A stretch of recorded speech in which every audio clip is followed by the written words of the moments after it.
അപ്പോഴേ കഴിഞ്ഞ ദിവസം എനിക്കൊരു കമൻറ്റ് വന്നിരുന്നു, ചേച്ചി ക്രിസ്മസിന് ഉണ്ടാക്കാൻ വേണ്ടിയിട്ടാണ് നല്ലൊരു ചോക്ലേറ്റ് കേക്ക് റെസിപ്പി ഇടാമോന്ന്. ഇന്നത്തെ റെസിപ്പി എന്ന് പറയുന്നത് നല്ലൊരു ചോക്ലേറ്റ് കേക്കിൻ്റെ റെസിപ്പിയാണ്. ഇത് നമ്മൾ ഓവനും ബീറ്ററും ഒന്നുമില്ലാതെയാണ് ഈ ഒരു ചോക്ലേറ്റ് കേക്ക് ചെയ്യുന്നത്. അതുപോലെ തന്നെ ബേക്കിംഗ് പൗഡറും ബേക്കിംഗ് സോഡയും പാലും ഓയിലും ബട്ടർ മിൽക്കും കോൺഫ്ലവറും ഒന്നും വേണ്ട ഈ ഒരു കേക്ക് റെസിപ്പി ചെയ്യാനായിട്ട്. എൻ്റെ ചാനലിൽ 2-3 ബേസിക് സ്പോഞ്ചിൻ്റെ റെസിപ്പീസൊക്കെ ചെയ്തിട്ടുണ്ട്. കാണാൻ താല്പര്യമുള്ളവരാണെങ്കിൽ ആ റെസിപ്പികളൊക്കെ ഒന്ന് കണ്ട് ട്രൈ ചെയ്ത് നോക്കണേ. എല്ലാം നല്ല അടിപൊളി റെസിപ്പികളാണ്. ഇത് ഞാൻ നേരത്തെ ചെയ്തിട്ടുള്ള ചോക്ലേറ്റ് കേക്കിൻ്റെ റെസിപ്പിയാണ്. അപ്പോൾ ഞാനിത് കട്ട് ചെയ്ത് കാണിക്കുന്നുണ്ട്, ഈ ഒരു ചോക്ലേറ്റ് സ്പോഞ്ച്. ഇപ്പോൾ ഇന്ന് കട്ട് ചെയ്ത് കാണുമ്പോൾ തന്നെ നിങ്ങൾക്ക് മനസ്സിലാവും എത്രത്തോളം നല്ല സോഫ്റ്റും അതുപോലെ തന്നെ ലെയറിലൊക്കെ നല്ല ഹൈറ്റും കിട്ടിയിട്ടുള്ളൊരു കേക്ക് റെസിപ്പിയാണ്.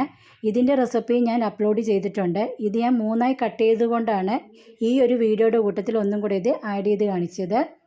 ഇനി ഒരു ബൗളിലോട്ട് ഒരു മുട്ട ഒഴിച്ചു കൊടുക്കാം. കൂട്ടത്തിൽ തന്നെ ഒരു മുട്ടയുടെ വെള്ളയും കൂടി ചേർത്ത് കൊടുക്കാം. ഒരു മുട്ടയുടെ വെള്ള. മുട്ട മാത്രമേ ഈ സമയത്ത് ബീറ്റ് ചെയ്യാവുള്ളൂ. പൊടിച്ച പഞ്ചസാര ഒന്നും ചേർക്കരുത്.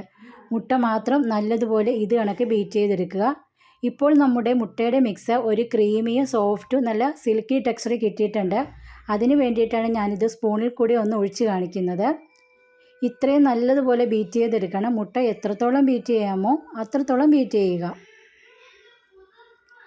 ഇനി നമുക്ക് ഇതിൻ്റെ അകത്തോട്ട് പൊടിച്ച പഞ്ചസാര ചേർത്ത് കൊടുക്കാം. ഞാനിവിടെ 1/4 കപ്പ് പൊടിച്ച പഞ്ചസാരയാണ് ചേർത്ത് കൊടുക്കുന്നത്.